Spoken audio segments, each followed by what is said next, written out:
Good evening everyone, welcome back to my blogging channel Anu blogs.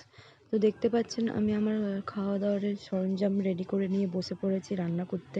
তাও আবার বাইরে প্রচণ্ড গরম করছিল।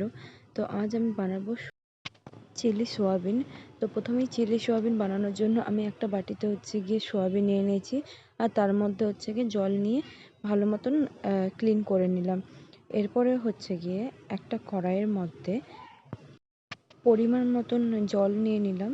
জল নেওয়ার পর ধুয়ে রাখা সয়াবিনগুলোকে সেই জলের মধ্যে মিশিয়ে দিলাম। নিয়ে দেখতেই পাচ্ছেন সব সয়াবিনগুলোতে জলের মধ্যে দিয়ে দেওয়া হয়েছে। এরপরে গিয়ে একটু পরিমাণ মতন লবণ আর একটু হলুদ দিয়ে দিলাম কালারের জন্য, যাতে পরে গিয়ে কালারটা কম না আসে। আর আপনি যদি পরে অনেক সময় হলুদ দিলে পরে কালারটা আসে না সয়াবিনের, ওই জন্য আমি একটু বেশি করে হলুদ দিয়ে দিলাম আর লবণও দিয়ে দিলাম, যাতে গিয়ে সয়াবিনটা ভালো মতো সোক করে নেয়। তো দেখতে পাচ্ছেন এখানে আমি সব রেডি করে রেখেছিলাম, সেটাই আপনাদেরকে দেখাচ্ছিলাম।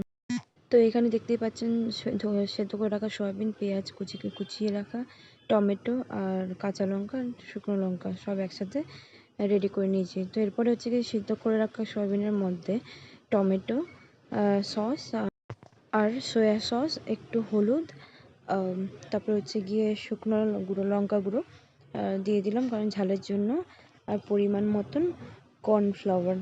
তো এরপরে গিয়ে একটু লবণও দিয়ে দিলাম, যাতে গিয়ে টেস্টটা পরিপূর্ণ থাকে। আগেও দিয়েছিলাম, তো আপনারা এখানে সাবধানে একটু লবণটা ব্যবহার করবেন, যেহেতু আমরা সেদ্ধ করার সময় দিয়েছিলাম। তো এই যে দেখতেই পাচ্ছেন পুরো মাখা হয়ে গেছে। তো এইভাবে গিয়ে ভালো মতন মেখে নিয়ে ম্যারিনেট করে নেবেন কিছুক্ষণের জন্য, যতক্ষণ গিয়ে কড়াইয়ের মধ্যে সেই গোটা করে রাখা পেঁয়াজগুলো ভাজা না হয়ে যায়। তো এরপরে গিয়ে সেই গোটা করে রাখা পেঁয়াজগুলোকে তেলের মধ্যে অ্যাড করে দিলাম। তেলটা গরম হয়ে যাওয়ার পর নিয়ে ভালো মতন নাড়াচাড়া করে নিয়ে পেঁয়াজটাকে একটু হালকা গোল্ডেন ব্রাউন করে ভেজে নিলাম।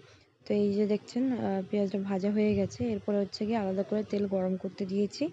তো এরপরে গিয়ে এক এক পিস করে তেলের মধ্যে সয়াবিনগুলোকে দিয়ে দিতে হবে, যাতে একটার সাথে একটা লেগে না যায়, না হলে ভালো মতন ভাজা যাবে না আর পুড়ে যাবে আর খেতে ভালো করবে না। তো দেখতে পাচ্ছেন সবগুলো একসাথে দিয়ে দেওয়া হয়েছে।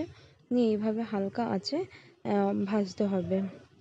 নিয়ে এরপরে যখন ভাজা হয়ে যাবে 2-4 মিনিট পর, তখন একটা একটা করে সবগুলোকে উল্টে পাল্টে ভালো মতন ভেজে নিতে হবে।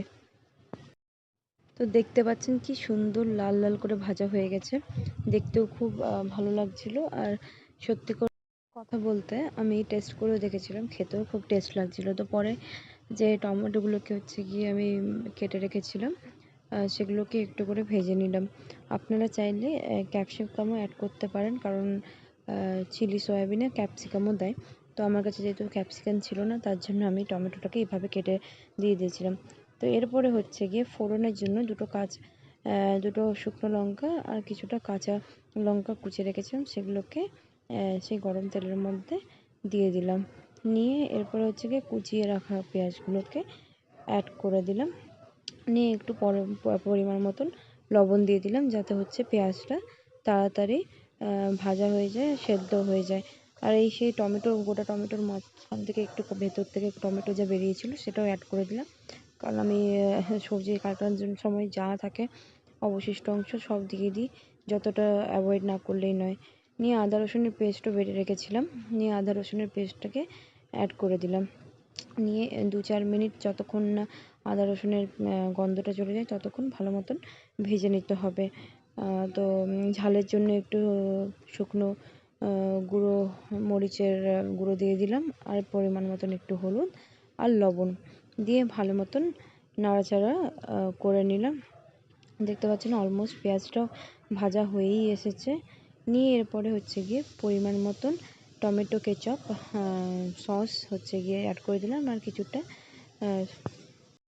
পরিমাণ মতন সয়া সস। সাবধানে গিয়ে ঢালবেন, নাহলে করে দেখবেন পুক করে পুরোটাই পড়ে গেছে আর টেস্টটা গিয়ে খারাপ হয়ে যাবে। আর এই সময় আপনাকে গিয়ে হিটটা মিডিয়াম করেই রাখতে হবে, স্লো আঁচেই রাখতে হবে, নাহলে পরে পুড়ে যাবে সসটা। নিয়ে যা যা ভাজা ছিল সব অ্যাড করে নিয়ে ভালো মতন নাড়াচাড়া করে নিতে হবে। এরপরে হচ্ছে স্বাদের জন্য পরিমাণ মতন কিছুটা চিনি দিয়ে দিলাম, কারণ সয়া চিলিটা একটু ঝাল মিষ্টি না হলে খেতে ভালো করে না, তার জন্য একটু চিনিটা অ্যাড করে নিয়ে ভালো মতন নাড়াচাড়া করে নিলাম।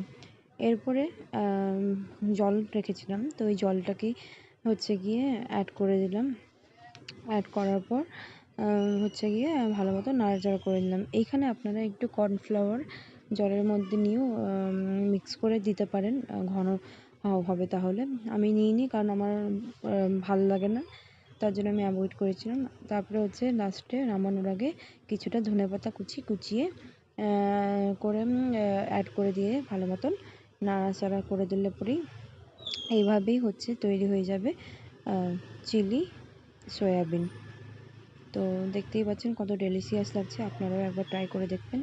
তো আমার খাওয়ার প্লেট রেডি হয়ে গেছে।